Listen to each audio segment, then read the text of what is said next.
तत्ववेत्ता अपने मन से कहता है, अरे मन, श्याम मिलन की बात सोच। विश्व का प्रत्येक जीव अनादिकाल से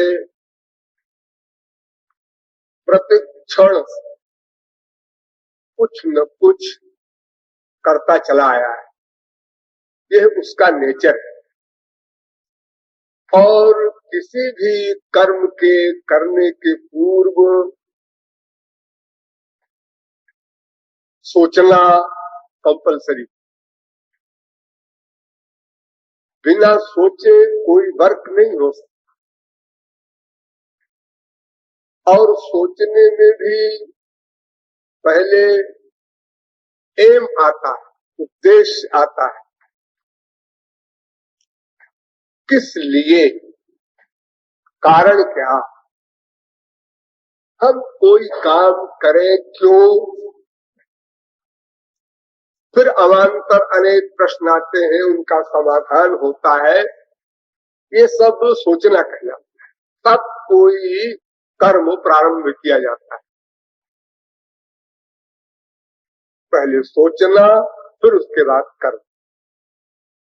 अब बीच में बहुत से और भी क्लासेस हैं, अब मोटी मोटी बात बता रहे हैं। वैसे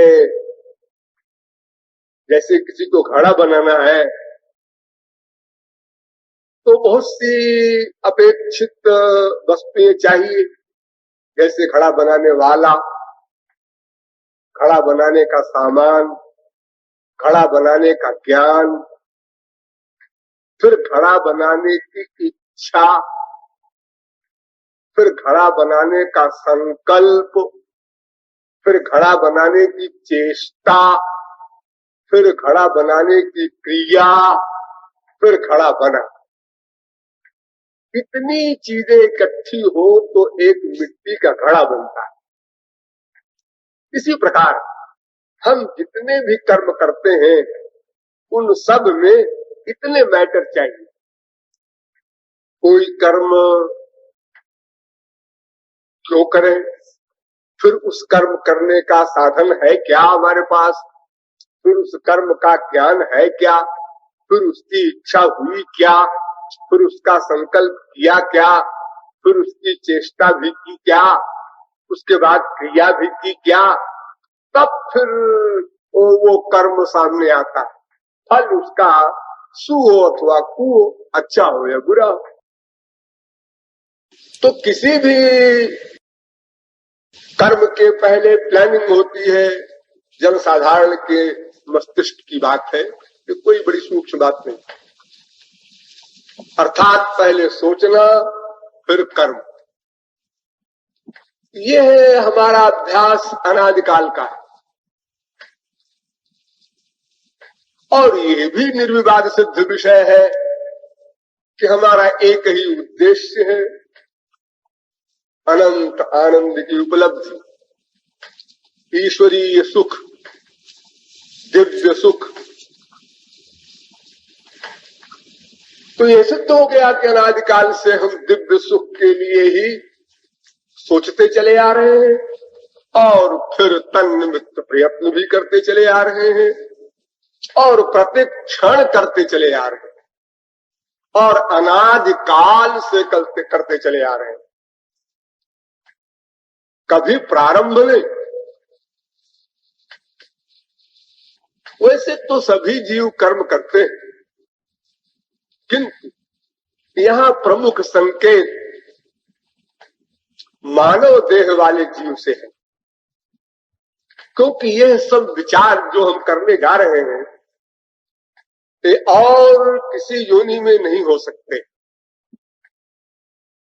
मानव शरीर में ही तत्व विचार अथवा कोई ऐसी बारीक बात, सूक्ष्म बात होती। कर्म तो सभी करते हैं, पशु पक्षी की तो पतंग भी कर्म करते हैं, उनकी भी अपनी प्लानिंग होती है, किंतु एक तो उनके कर्म भोग मात्र है, उनका कोई फल नहीं मिलता। ध्यान दीजिए इस पॉइंट पर। पशु पक्षी कीट पतंग आदि के कर्मों का उनको फल नहीं भोगना पड़ता, वे सब भोग योनियां हैं। आप कहेंगे तो बड़ा अच्छा है, हम लोग तो बड़े कोटे में हैं, हम लोगों का घाटा है कि हम लोग जो भी कर्म करें उसका फल भोगना पड़ेगा, और पशु पक्षी कीट पतंग जो कर्म करें उनको फल नहीं भोगना पड़ेगा, क्योंकि वे भोग योनियां हैं। कर्म योनि मनुष्य ही है, भी नहीं। यहां तक कि आप जिनकी पूजा करते हैं वे देवता, वे देवियां, वे भी भोग योनि के अंतर्गत हैं, वे भी स्वतंत्र रूप से पुरुषार्थ नहीं कर सकते। स्वर्गादिक लोकों में जो देवता होते हैं जिनकी आप पूजाएं करते हैं, इंद्र वरुण कुबेर जमराज आदि वेदादि मंत्रों के द्वारा यज्ञ आदि करते हैं, वे देवता भी भोग योनि के अंतर्गत आते हैं। यानी कर्म तो वे भी करते हैं। अरे जब पशु पक्षी कीट पतंग कर्म करते हैं तो देवता क्यों न करेंगे, किंतु उनका कर्म स्वतंत्र नहीं परतंत्र है, अर्थात वे पुरुषार्थ के द्वारा ऐसा कर्म नहीं कर सकते कि अपने अनंत जन्म की पिछले संचित कर्म को भस्म कर दे अथवा भविष्य के अनंत काल को बना ले। एक कमाई नाम की चीज, पुरुषार्थ नाम का तत्व उनके साथ नहीं रह सकता, इसलिए वे सब भोग योनि के अंतर्गत आते हैं। तो केवल मानव शरीर ही ऐसा है जहां हम वास्तव में कर्म करते हैं, कर सकते हैं। इसलिए यहाँ जो तत्व मीमांसा की जा रही है कि मानव देह से संबद्ध की जा रही है। मानव देह का बड़ा कमाल है। देखो हम लोग इतनी पावर रखते हैं कि जिससे चाहे उससे कर्म करवा ले, उसको गुलाम बना ले। अरे पशु पक्षी कीट पतंग को तो हम गुलाम बनाए ही हुए हैं, तो प्रत्यक्ष ही है। 4 भैंसें बंधी है, 4 गायें बंधी है, घोड़े बंधे हैं, हाथी बंधे हैं, ये तो आप लोग देख ही रहे हैं। और उनके द्वारा हम अपनी सेवा लेते हैं, जो चाहे उनको खिला दे, जो चाहे न खिलावे, यानी हमारे अंडर में है सब। जिस तरह हम आनंद चाहते हैं उसी प्रकार पशु पक्षी कीट पतंग अथवा देवता आदि सब चाहते हैं, लेकिन हम अपने सुख के लिए सबको इकट्ठा किए हैं गुलाम बनाकर। इतना कमाल है मनुष्य का। देखो यानी 84 लाख योनियों में ये पावर केवल मनुष्य को दी गई है कि वो सबको अपना दास बना ले। वैसे तो हमसे नीचे नंबर 2 में आते हैं चेतन जीव। मनुष्य के नीचे जो चेतन जीव है वो मनुष्य से नीचे आते हैं नंबर 2 में। जैसे गाय भैंस घोड़ा हाथी, ये गाय भैंस वगैरह नंबर 2 में इसलिए आते हैं कि नंबर 3 भी एक जीव होते हैं। वो कौन? स्थावर, जड़, अचर, अर्थात वृक्ष आदि। ये वृक्ष भी जीव है ना, तो वृक्ष आदि जो जीव है इनको भोग्य बनाते हैं चेतन जीव। गाय भैंस वगैरह देखो हरा हरा चारा चरते हैं ना, पेड़ खाते हैं ना, तो पेड़ों को आहार बनाया पशु पक्षियों ने, उनको अपने अंदर में कर लिया। वो बेचारे कुछ नहीं कर सकते, कुछ नहीं बोल सकते। और मनुष्यों ने उन अस्थावर जीवों को भी भोग्य बनाया। अनाज खाते हैं, फल खाते हैं हम लोग, और चेतन जीवों को भी भोग्य बनाया। जो गाय भैंस वगैरह है इनको भी अपना बांध करके कुछ खाना दे दिया, बाकी दूध हमने ले लिया, थोड़ा सा उसके बच्चे को दिया, नहीं मौज में आई तो बिल्कुल बंद करो जी। तो इस प्रकार प्रकार जड़ चेतन दोनों जीवों को दास बनाया मनुष्य ने, और मनुष्य के नीचे वाले जितने चेतन हैं उन लोगों ने दास बनाया जड़ जीवों को। आप कहेंगे देवता, देवताओं को भी दास बनाते हैं मनुष्य। मनुष्यों का कमाल है। आप सिद्धि कर ले कोई, देवता भी गुलामी करेगा। जैसे आपने मटेरियल सिद्धि के द्वारा जंगली जानवरों को पकड़ा, शेर तक को आप पकड़ लेते हैं, बंदरों को नचाते हैं, सांपों को नचाते हैं, शेरों को हंटर के डर से आप खेल करवाते हैं। इसी प्रकार आप स्पिरिचुअल स्वर्ग संबंधी सिद्धि के द्वारा देवताओं को भी आप दास बना सकते हैं। आपने पढ़ा होगा तमाम लोगों ने देवताओं की सिद्धि की थी हमारे इतिहास में। रावण आदिकों के यहाँ सब नौकर थे, जितने भी थे, यमराज वगैरह सब सर्वेंट थे, हम नौकर चाकर। अरे और तो और भगवान को दास बना लेते हैं जब हम लोग, तो फिर देवताओं की क्या गिनती है। अहम भक्त पराधीनो ह्य स्वतंत्र द्विजो। भगवान कहते हैं मैं तो परतंत्र हूँ, भक्तों का दास हूँ, साधु ग्रस्त हृदय। भक्तों ने तो मेरा हृदय खा लिया है, मुझको कृत दास बना लिया है, खरीदा हुआ गुलाम बना लिया है।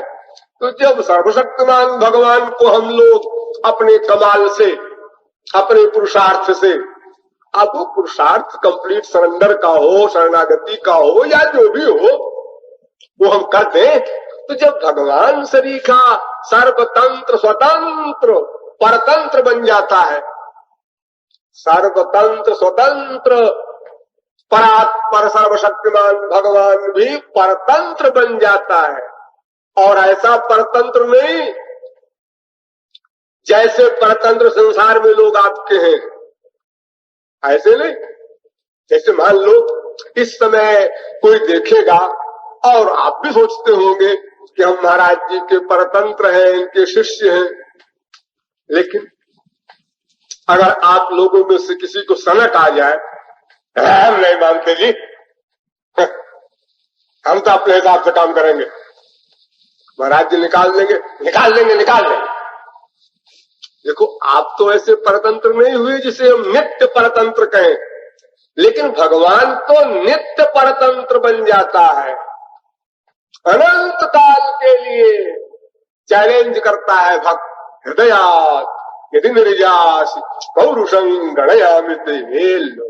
एक चैलेंज, हृदय ते जब जाओगे मर्द बदोगो तो हेलो।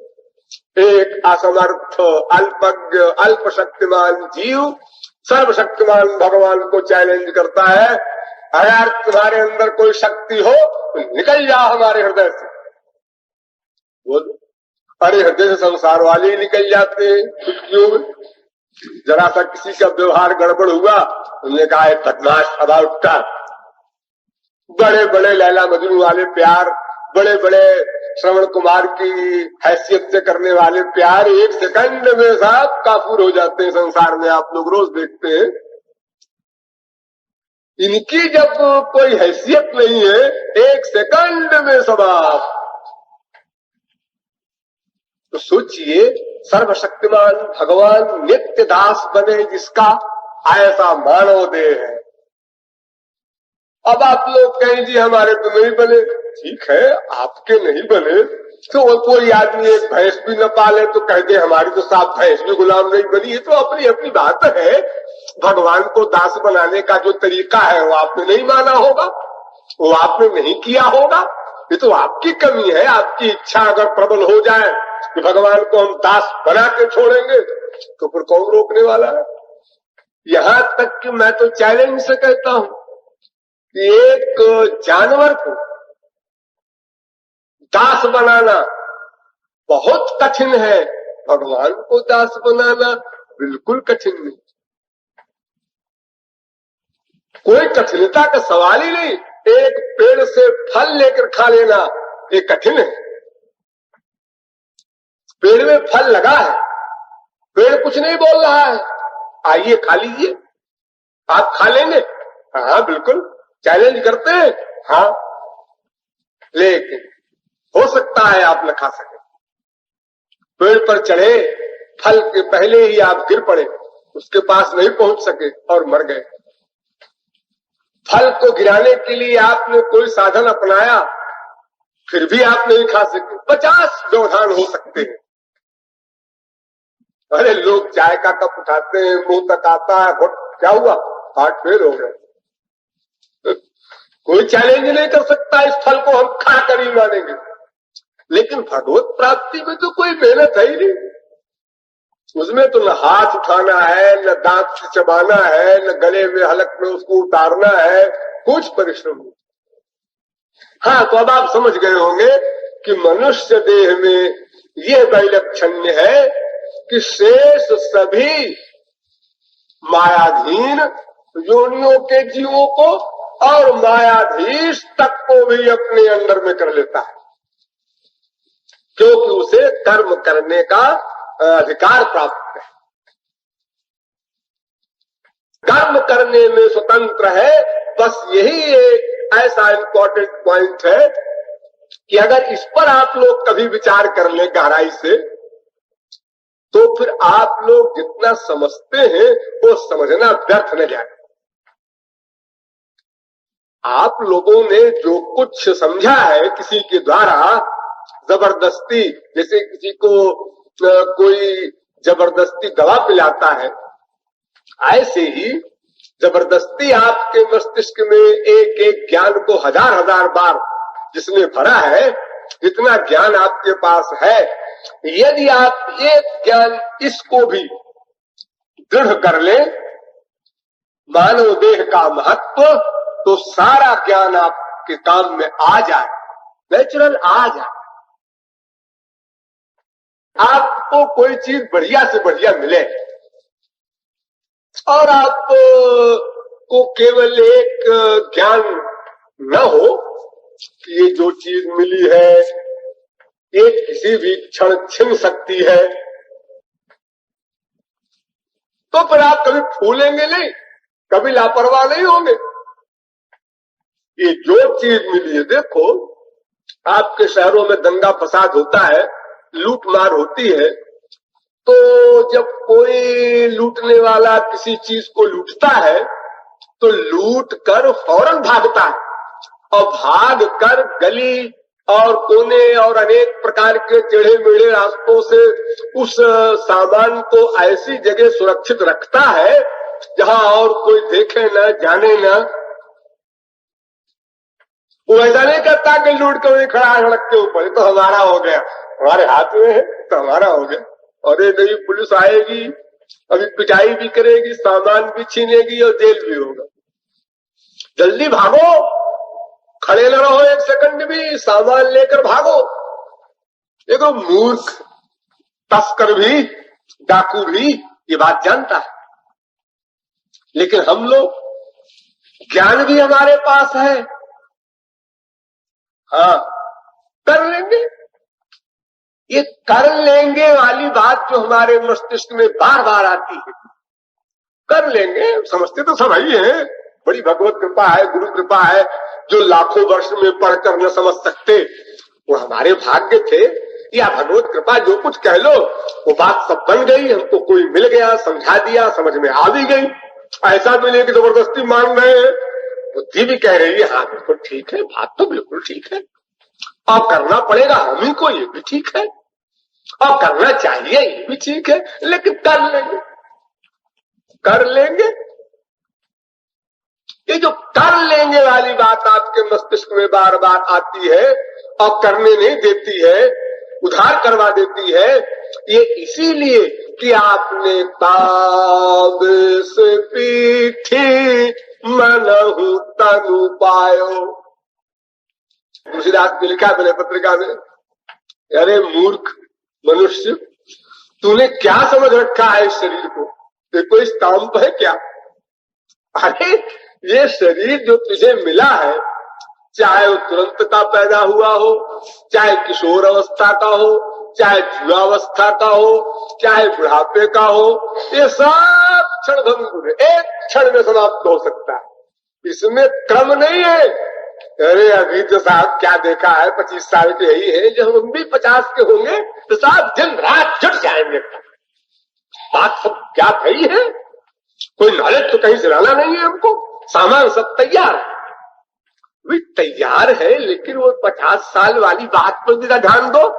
आपके गुरु ने या शास्त्र वेद ने ये नहीं समझाया कि 50 साल तक आप पहुंचेंगे, क्या कंपलसरी है। और अगर 25 साल की उम्र में आपने 50 साल का बहाना बना लिया तो 50 साल की उम्र में 75 का बहाना बना लेंगे, फिर 75 साल की उम्र में 100 का बहाना बना लेंगे। तो वो समय कब आएगा जब आपके मस्तिष्क में यह ज्ञान उत्पन्न होगा, नहीं कल करना है ऐसा भी नहीं, अगले घंटे में करना है ऐसा भी नहीं, इमीडिएटली अभी करना। अब करना है ये सोचना भी बंद करो, करो करो करो। ये करना है जो हम सोचते हैं, ये तो तभी तक सोचते हैं जब तक करने की निश्चयात्मिका बुद्धि न हो जाए, जब तक इतनी तगड़ी भूख न हो जाए कि हम करने लग जाएं, तब तक हमको ये सोचना पड़ेगा बार बार, करना है करना है, अभी करना है, अभी करना है, अभी करना है। सोचते सोचते सोचते सोचते फिर अभी करना है ये सोचना भी बंद, फिर करना प्रारंभ हो गया, फिर करना बंद। इसे आप लोग ब्रह्मभोज में बैठते हैं, दावत में बैठते हैं, रोटी लाओ, दाल लाओ, चावल लाओ, पूरी लाओ, कचौड़ी लाओ, खीर लाओ, सब सामान आ गया, देख लिया आपने, आ गया आ गया। अब ये लाओ लाओ लाओ लाओ, आ गया आ गया आ गया, खाओ खाओ खाओ, खाने जा रहे हैं खाने जा रहे हैं, जो मुंह में डाला चुप, अब बोलना बंद, सब खाने लगे। 500 आदमी 1000 आदमी, कोई बोल नहीं रहा है, अभी सब बोल रहे थे। अरे इसलिए बोल रहे थे खाना आया नहीं था, अरे हमको लाइए साहब, ये हमको साहब रख जाइए, हमारे लिए साहब रसगुल्ला रख जाइए हमारे लिए, सब हल्ला गुल्ला मचा रहे थे। अब खाना शुरू हो गया, अब कोई नहीं बोले। अब तो जब खा चुकेंगे तब फिर बोलना शुरू होगा, और वो भी बड़े आराम से बोलेंगे, कुछ व्याकुलता से नहीं बोलेंगे। हाँ भाई खाना बड़ा अच्छा बना, वाह पिछला है। तो जितने भी हमारे कर्म संबंधी विषय हैं, ये भोग के समय समाप्त हो जाएगा। तो अगर हम इस बात का निश्चय मस्तिष्क में बना ले हमें अब करना ही है, तो फिर ये सोचना भी बंद हो जाएगा, करना शुरू हो जाएगा। तो करना शुरू हुआ ये सोचने का एंड, उसके पहले का सोचना अगर करना शुरू नहीं हुआ तो अभी गड़बड़ है, अभी सोचने की मात्रा में गड़बड़ी है, उसमें आपको फेथ कम है, डिसीजन आपका अभी कम है, कमजोर है। ये डिसीजन पक्का हो जाएगा तो फिर करना है सोचना बंद हो जाएगा, करना प्रारंभ हो जाएगा। तो अभी तो सोचने में हम ढील दिए हुए हैं, फिर बार बार सोचने के बाद तो करना प्रारंभ होगा। और सोचने में ढील क्यों दिए हैं? इसलिए जरा अभी एक काम है, जरा ये भी निपटा लें, उसके बाद फिर अनंत जन्म बीत गए करते करते। बेहयाई की भी कोई सीमा होती है संसार में, लेकिन ये हमारी सीमा नहीं है। अनंत जन्म बीत गए फिर भी हम कहते हैं फिर कर लेंगे। तो इस प्रकार अगर मानव देह का महत्व हमारी बुद्धि में किसी समय धस जाए, ऐसा स्वर्णिम अवसर आ जाए, तो फिर आगे पाने में कोई परिश्रम नहीं, सब बात बन जाए। तो हमारा ज्ञान जो काम में नहीं आ रहा है, उसका मेन और सबसे बड़ा रीजन यही है कि हमने मानव देह का महत्व नहीं समझा। मानव देह के महत्व में दो बात समझनी, एक बात को हमने समझा, दूसरी नहीं समझी। दो बात कौन सी? एक बात तो ये, जैसा मैंने अभी आपको बताया कि 84 लाख योनियों में सर्वोत्कृष्ट योनि है, क्योंकि ये सबको भोग्य बना लेती है और यहाँ तक कि ये अपने इष्ट देव को भी अपना भोग्य बना लेता है। इतना सब चमत्कार इस मानव देह में है। नरक स्वर्ग अपवर्ग निसेनी, ज्ञान विराग भक्ति सुख देनी। तो इस बात को तो हम लोगों ने समझा।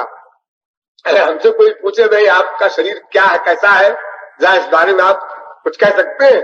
हाँ जी साहब, बहुत बोल सकते हैं इस बारे में तो। अरे साहब, मानव देह की क्या बात है, 84 लाख योनियों में सर्वश्रेष्ठ है, क्योंकि इसी शरीर में पुरुषार्थ किया जा सकता है। देवता भी पुरुषार्थ नहीं कर सकते बेचारे, तो पशु पक्षी कीट पतंगा भी क्या करेंगे। और सर्वशक्तिमान भगवान को भी आसक्त बनाकर अपने अधीन कर सकता है मनुष्य, किया है लोगों ने। ये सारी शक्तियां हैं हमारे अंदर। हाँ साहब, तो ठीक है, तो आप समझते हैं। हाँ जी, एक बात दूसरी नहीं समझते आप? क्या ऐसा महत्वपूर्ण शरीर या ऐसी निधि जो आपको मिली है, वो कब छिन जाए इसका कुछ पता नहीं। एक सेकंड पहले भी वार्निंग नहीं होगी। संसार में एक मामूली सर्वेंट को भी कोई सर्विस से निकालता है तो पहले नोटिस दिया जाता है, तुम्हें सर्विस से क्यों न निकाल दिया जाए, कारण बताओ नोटिस। फिर बेचारा जवाब देगा, उसका जवाब फिट नहीं बैठेगा सरकार की दृष्टि में, तब वो निकालने की स्कीम बनेगी। लेकिन यहाँ ऐसा नहीं होता। देखो लाए, तुम्हें अगले सेकंड में शरीर छोड़ना है, तो सब्जी कुछ न कुछ चमत्कार दिखा दे एक सेकंड में। हाँ? अरे यही कम से कम राधे राधे ही बोल दे, हाँ, कुछ तो बात बनी जाए। लेकिन कोई चांस, कोई न्यूज नहीं, कहीं आइडिया नहीं।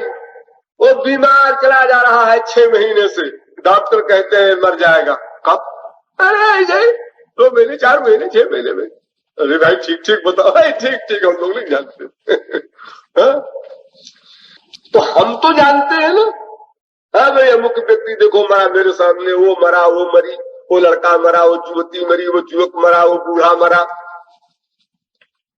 हम लोग देख रहे हैं ना। हाँ देख रहे हैं। एक बूढ़े व्यक्ति के सामने कितने उसके ही खानदान के जूनियर मर चुके, वो जिससे देखा आंखों से। उसका बेटा मरा, पोता मरा, नाती मरा, अनेक प्रकार के और उसके प्रियजन मरे जो उससे जूनियर थे। सबको देख रहा है बूढ़ा।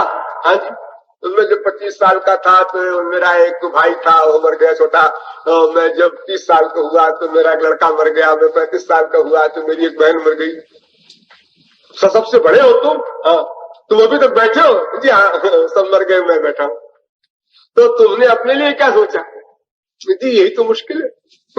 अगर हम अपने लिए सोच लिए होते तब तो एक क्षण का भी समय, इस पॉइंट पर ध्यान दो, एक क्षण का भी समय ईश्वर चिंतन से पृथक न होते।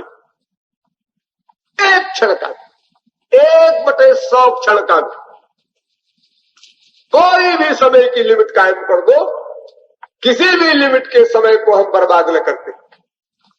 तो हम लोगों ने इस दूसरी बात पर ध्यान नहीं दिया कि मानव देह क्षणभंगुर है, बिना बताए किसी भी क्षण छिन सकता है और फिर कुछ बात नहीं बन सकती। हमारी संसार संबंधी सारी प्लानिंग सब समाप्त। अरे भाई, तो हमने तो सोचा था कि भाई कल चलेंगे वहां, तो साधना करेंगे, तो फिर करेंगे, यही गड़बड़ हो गया, तो पहले ही गड़बड़ हो गया, वहां पहुंच ही नहीं पाए।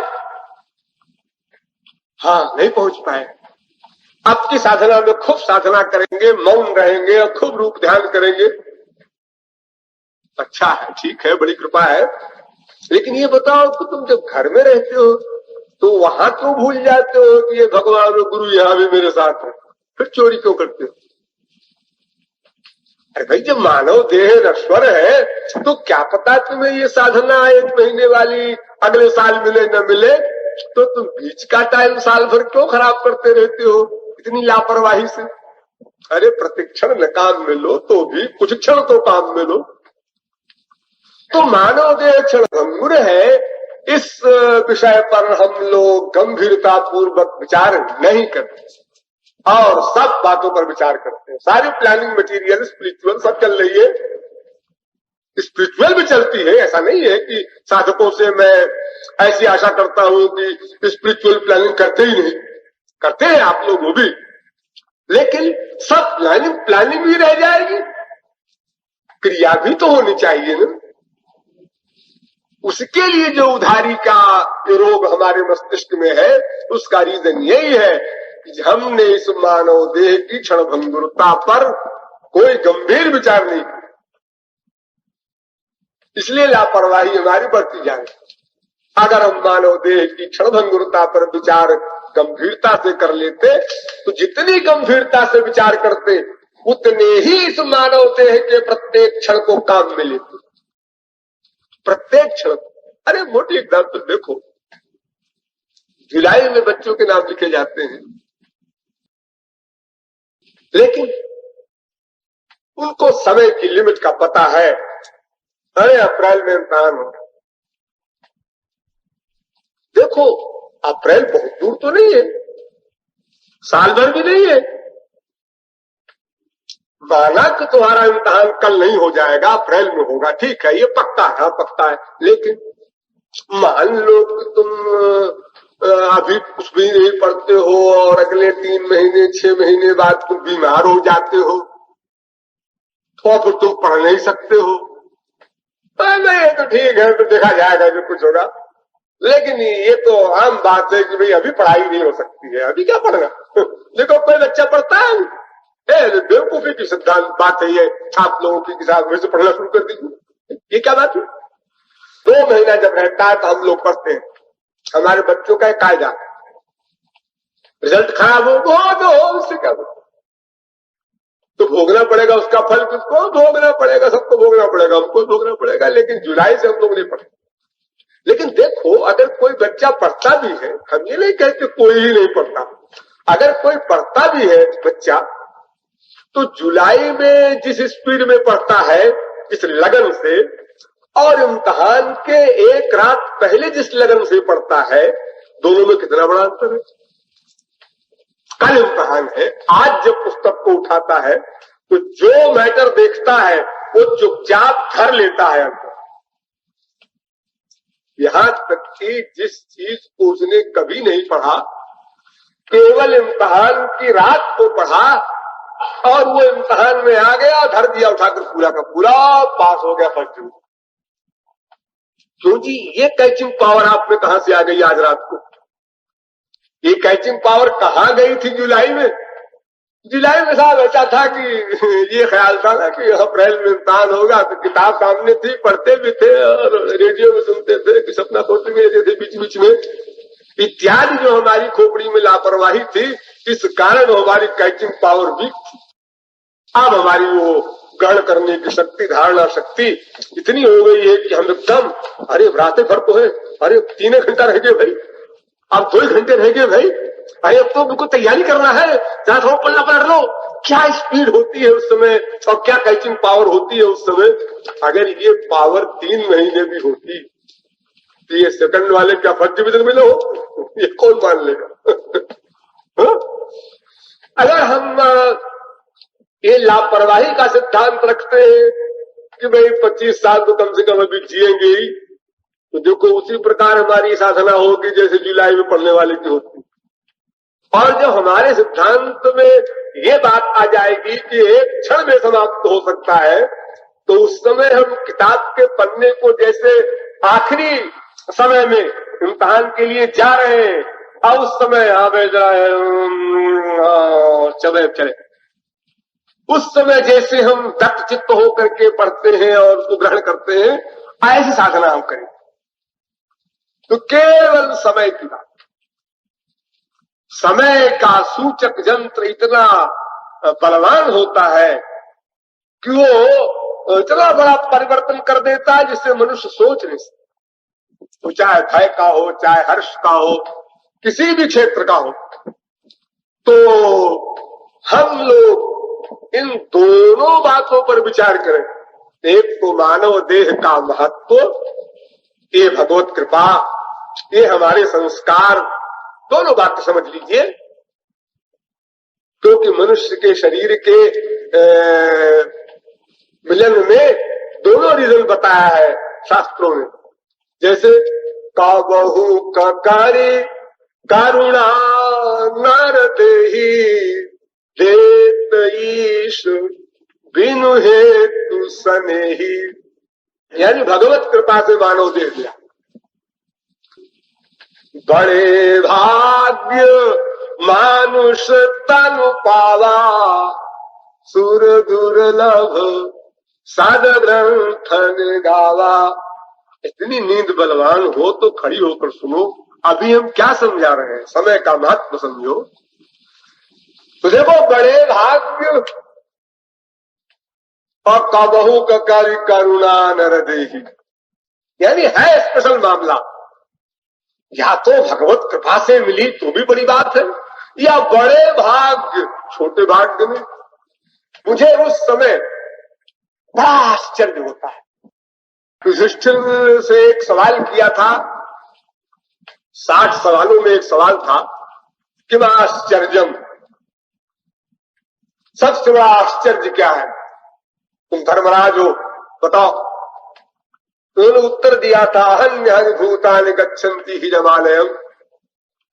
डेली प्रतिक्षण जीव यमालय को जा रहे हैं, मर रहे हैं, लेकिन बचे हुए इस शरीर की क्षणभंगुरता पर विचार नहीं कर रहे हैं। वे अपने को समझते हैं हमारा तो अभी बहुत लंबा हिसाब है, आज वो चल बसा, आज तो उसको छुट्टी मिली, हमें तो अभी बहुत कुछ करना है। अच्छा जी तुम्हारे पास ये ईश्वर के यहां से नोटिस आया है, बड़े निश्चिंत बैठे हो, हा? तो उन्होंने कहा कि सबसे बड़ा आश्चर्य, लेकिन कृपालु की दृष्टि से ये उत्तर भी उतना अच्छा नहीं। मैं तो एक आश्चर्य और मानता हूं, जो इससे भी बड़ा आश्चर्य है। आश्चर्य को भी आश्चर्य में डाल देने वाला आश्चर्य क्या? हमारे संसार में प्रायः सभी लोग, अब कहीं कोई एक उदाहरण हो उठो दो, लेकिन सभी मायाधीन मनुष्य 1 बार 2 बार 10 बार 50 बार 100 बार 1000 बार लाख बार ये सोचते हैं मेरे भाग्य की क्या खराब है। अब आगे ये शास्त्र कहते हैं बड़े भाग्य मनुष्य तन पावा, और मनुष्य सोच रहा है मैं भागा, तो भाग्यवान को करे, ये भाग्यवान होंगे जो भोग जोड़ने वाले। जब मानव शरीर पाकर हम भागे अपने आप को रियलाइज करते हैं, तो पशु पक्षी सब भाग्यवान होंगे हमारे।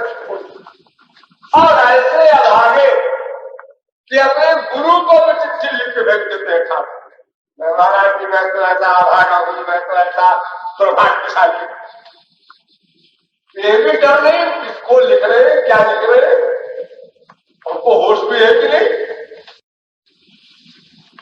हमारे तो भाग्य ही खराब महाराज जी, आपका क्या शास्त्र तो बहुत दिया। वाह, क्या अब आगे की परिभाषा है। आप किसी के सामने थाली पड़ती हुई आ जाए, कोई खाना बनाकर सामने रख दे और कहे खाना खाइए, देखिए ये हाथ है ना, इससे इसको पकड़िए, मुंह में डालिए, दांत से चबाइए, हलक से उतार दीजिए, समझे? हाँ समझ गए। फिर आप कल से बैठे खाए नहीं? हाँ जी मेरे भाग्य खराब है, आपने बड़ी कृपा की, थाली रखती है, बता भी दिया है जैसे खा लीजिए, लेकिन अब क्या बताए, तो जो भाग्य में लिखा होता है वही होता। अब बताओ ऐसा आदमी मनुष्य कहलाने योग्य है क्या? ऐसा तो कुत्ता बिल्ली गधा भी नहीं होता, वो तो छीन करके भूख में रोटी खा लेता है, तुम्हारे सामने परसी गई है थाली। तो हमको सबसे बड़ा आश्चर्य और दुख भी अपने साधकों के प्रति दुख भी होता है, क्योंकि बाहर वालों के प्रति तो आश्चर्य ही होगा, दुख नहीं होता। लेकिन जिनसे हमारा संपर्क है उनके इन विचारों और लेखनों पर दुख भी होता है कि अगर तुम अभागे हो तो फिर भाग्यवान कितने हैं, जरा उनकी लिस्ट बना दो हमको, अपने अनुसार बनाना। तुम्हारे समान जिस ईश्वर ने जितनी रियायतें कृपाएं तुमको दी हैं, कितनी रियायतें इतनी कृपाएं 3 अरब मनुष्यों में कितनों को मिली। अगर आप कहें बड़े बड़े सुंदरता वाले हैं तो सबको गति भोगनी पड़ेगी, तो दुष्परिणाम की चीज है। बड़े बड़े धनी लोग हैं, वो भी दुष्परिणाम उनको ही भोगना पड़ेगा, शास्त्र वेद और आपके अनुभव की बात है। फिर साधना में आप नहीं जा सकते, अजी वहां तो नीचे सोना पड़ेगा। अरे भाई वो जमाना था लड़कपन में हम जाया करते थे, अब ऑफिसर हो गए हैं भाई, अब तो जरा पोजीशन का सवाल है। फिर आप उठने लग जाएंगे जहां पैसा आया, जहां दल्लत गद्दे पर सोने लगे, फिर आपको नहीं पसंद आएगा। भाई हम तो कहते हैं महाराज जी अब यहाँ पर भी है भगवान, यहाँ पर भी है, अब तो गुरु जी का ध्यान करके आपत्ति यही साधना कर लेते। तो ये सब लेक्चर शुरू हो जाएगा आपका। अरे नहीं को वस जन्मा जगमाही, नेचर का नियम है। जरा जरा में परिवर्तन होने लगता है, थोड़ी थोड़ी बात में होने लगता है, और बड़ी कोई वैभव की शक्ति मिल जाए तो फिर श्रीमद वक्र न की न कही प्रभुता बधिर न काय, तो गड़बड़ हो जाए। और कोई आज की बात नहीं, कोई नई बात नहीं, उसमें कोई आश्चर्य की बात नहीं, सब स्वाभाविक बात। तो यदि हम ये पक्का निश्चय कर ले और समझ ले इस बात को कि ऐसा महत्वपूर्ण शरीर हमको मिल चुका है, और फिर उसके साथ जो सबसे बड़ी चीज मनुष्यों में भी है वो है अपना उद्देश्य समझना और अपने उद्देश्य को पाने के लिए साधना समझना। ये सबसे अंतिम भगवत कृपा है। इसके आगे कोई भगवत कृपा कभी किसी जीव पर नहीं हुई। क्या नहीं? अगर आप कहें इससे अंतिम कृपा तो भगवत प्राप्ति होती होगी, अरे वो तो आपके हाथ में, उसे आप कृपा क्यों कहते हो? जितनी कृपा भगवान को कहो, संस्कार को कहो, भाग्य को कहो, गुरु को कहो, जिसके मत्थे चाहे उसके मर्दों को, जितनी कृपाएं और रियायतें फैसिलिटीज आपको मिलनी थी वो यहां तक मिल चुकी कि हमको मानव देह मिल गया और हमको शास्त्र वेद यानी स्पिरिचुअल लॉ, ईश्वरीय कानून की जो उलझी हुई गुत्थी थी वो सुलझ गई, हमारे मस्तिष्क में बैठ गया है बिल्कुल ठीक। हाँ ये करना है, इसमें कोई डाउट नहीं रहा हमारी खोपड़ी में कि शायद कुछ और बात हो, बिना किए मिल जाता हो। अगर आपकी बुद्धि कभी ये सोचती हो कि शायद कोई गुरुजी ऐसे भी होते होंगे जो बिना कुछ किए, तो तुम्हारी बुद्धि पूरा जवाब देगी, गुरुजी अगर ऐसे कोई गुरुजी कभी हुई होते जो बिना कुछ किए दे दिए होते तो फिर सभी को दे दिए होते, ये विश्व ही क्यों रहता? उन गुरु जी के जमाने में भी तो हम रहे ही होंगे। अरे किसी जीव का कभी प्रारंभ तो नहीं हुआ। अगर कोई गुरु या कोई भगवान कभी ऐसा कर सकता कि बिना हमारे सरेंडर के, बिना हमारी साधना के और वो सिद्धि प्रदान कर देता, तो फिर हम भी तो हमेशा से हैं इस संसार में। हम क्यों 84 लाख में घूमते रहते? हमको क्यों निकालते का उस गुरु जी ने, उस भगवान ने? ये तुम्हारी बुद्धि अपने आप जवाब दे देगी और फिर तुम्हारी बुद्धि कहेगी नहीं भाई करना तो पड़ेगा अपन को। तो फिर अब क्या परख रहे हो? अब तुम्हें क्या मिलना चाहिए? और तो अब तो मिलने की कोई बात और नहीं रह गई, अब तो अपने करने की बात रह गई। तो फिर क्या कृपा बाकी है, क्या भाग्य बाकी है तुम्हारा? अगर वो भगवत प्राप्ति हो जाए ऐसा भाग्य, तो अगर भगवत प्राप्ति भाग्य में लिखी होती तो भाग्य तो बनता तुम्हारा। भगवत प्राप्ति जिसको पूर्व जन्म में नहीं होती उसी का तो भाग्य बनाया जाएगा। अगर भगवत प्राप्ति पहले जन्म में हो गई होती तो संचित क्रियमान प्रारब्ध सब खत्म हो गए होते, भाग्य बनता कहां से? भाग्य का निर्माण तो कर्म बंधन में होता है ना। जो कर्म चिंतन हो गया, कर्म का जब अत्यंता भाव हो गया तो संचित भस्म हो गया और क्रियमाण अब तुम्हारा कर्म बनेगा ही नहीं, प्रारब्ध भोग के समाप्त हो गया, तो मरने के बाद फिर भाग्य का निर्माण कैसे होगा? सौभाग्य हो चाहे दुर्भाग्य हो, कोई नहीं रह सकता। सच बात तो ये है कि भगवान और महापुरुष दोनों अभागे हैं। सच्चा अर्थ वहां घटित होता है। अभागे माने भाग्य रहित। एक अभाग्य होता है, एक दुर्भाग्य होता है, एक सौभाग्य होता है। सौभाग्य माने अच्छा भाग्य, वो भी बंधन में रहेगा, माया के अंदर में है। और दुर्भाग्य बुरा भाग्य, वो तो माया के अंदर में है ही है। और एक अभाग्य जिसके भाग्य हो ही ना बिल्कुल, तो बिना भाग्य वाला तो एक भगवान है और एक महापुरुष है, क्योंकि उसने भी भगवत प्राप्ति करके और भाग्य क्या बही खाता सब समाप्त कर दिया। छुट्टी मिली उसको भी, जो लिखा पढ़ा था वो भी खत्म, पिछला भी माफ, और अगला आपको लिखा ही नहीं जाएगा उसका। और जो इस जन्म के लिए कंपलसरी है प्रारब्ध भोग, वो भी भोग भाग के सब समाप्त हो जाएगा। इस प्रकार से उसको छुट्टी मिली। तो जहां तक प्रश्न है सौभाग्य का, ये है कि भाई ईश्वरीय भाग्य से मेरा मतलब है, सौभाग्य शब्द के दो अर्थ होते हैं। एक तो मटेरियल सौभाग्य, यानी माइक पदार्थों की अधिक प्राप्ति हो, वो भी सौभाग्यशाली कहलाता है। अरे साहब, 10 कोई के बच्चे और 10 कोठियां, 10 कारें और 10 लाख बैंक, ये संसार का सौभाग्य है। सब लोग कहेंगे अरे साहब इनके सब कुछ है, पति है, बीवी है, बेटा है, बाप है, माँ है, धन है, प्रतिष्ठा है, रूप है, स्वास्थ्य है, हाँ सब कुछ भगवान जिसको देता है सब कुछ देता है, और जिसका छीनता है सब कुछ छीनता है। इसका बाप भी मर गया, माँ भी मर गई, धन भी लुट गया, सब बर्बाद हो गया। लेकिन आपको पता है जिसका सांसारिक दुर्भाग्य होता है वही ईश्वर की ओर चलता है। तो सांसारिक दुर्भाग्यशाली को ही सौभाग्यशाली कहने का यानी पहला दर्जा मिलता है।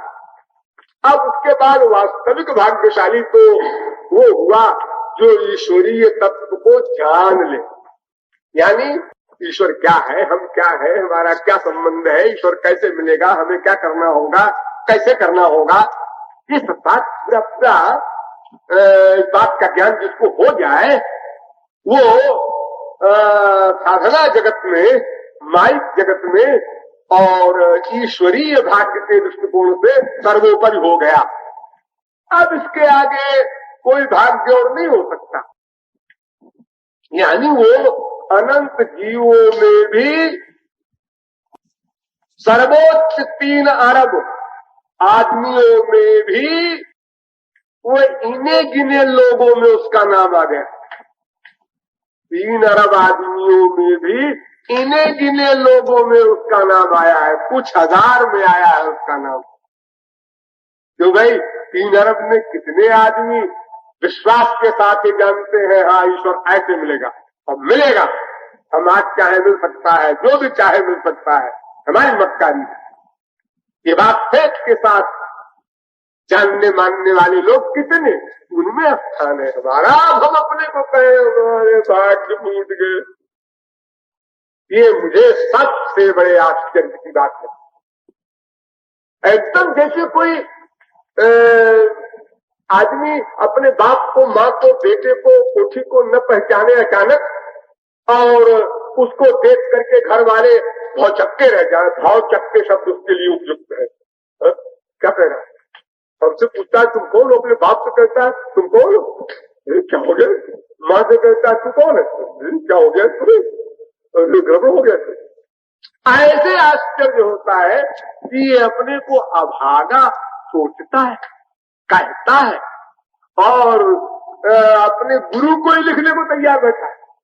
इतना कृतघ्नी है कि मैं अभागा हूं गुरुजी, तब आप मिले हमको। हमारा सौभाग्य तो तब होता जब आप उनको न मिले होते, ही तो मतलब होगा उसका। तो गुरु जी के मिलने पर, उनके इतना दान देने पर तुम कहां पहुंचे, अभागा बने, दुर्भाग्यशाली बने। तो सौभाग्यशाली पहले रहे होंगे, ये गुरु जी के मिलने से दुर्भाग्यशाली हो गए होंगे। तो देखो इतना बड़ा सौभाग्य, इतनी बड़ी भगवत कृपा भी जिसके ऊपर हो, और वो उस कृपा को न रियलाइज करे। एक बार एक संत ने एक संत से पूछा, अभी 500 वर्ष की बात, भगवान कैसे मिलेंगे? उसने कहा अगर संत मिल जाए बस भगवान मिल गए। ऐसा संत संत है, भगवान भगवान है, उनका कौन कहता है? संत संत है, भगवान भगवान है। अगर संत मिल गया तो भगवान तो मिल ही गए, संत भी मिल गया, डबल फायदा हो गया और डबल फल मिल गया। और अगर भगवान मिलेंगे तो भगवान तो मिले, लेकिन वो इशारा कर देंगे उधर जाओ, उधर कहाँ जाएंगी, तो उधर इनडायरेक्ट उधर जा, डायरेक्ट में से संबंध तुमसे हो सकता, गुरु के पास जाओ। अगर कोई गुरु से मिल चुका हो, उससे पूछा, कोई मिल चुका हो का बहुत सा मतलब होता है, कितने परसेंट मिला, कितने परसेंट शरणागति उसकी हुई, उतने परसेंट मिला। तो मिलने का मतलब फिजिकल भी होता है, मेंटल भी होता है, स्पिरिचुअल भी होता है। जितने परसेंट हम भीतर से उसके आदेश के अंतर्गत चलेंगे, उसकी आज्ञा का पालन करेंगे, उसके प्रति अपनी फेथ की बुद्धि जमाएंगे, उतने ही परिमाण में हम उसके पास गए माना जाएगा। ताकि थोड़ी माना जाएगा कि हम उसके सामने बैठे रहते हैं 5 साल से, ऐसा नहीं होता। उसकी खोपड़ी को बैठे रहे, बैठने क्या होता? वो हमारे अंतःकरण का बैठना कितनी मात्रा का है, वो बैठे मशीन जब, तब बात बने।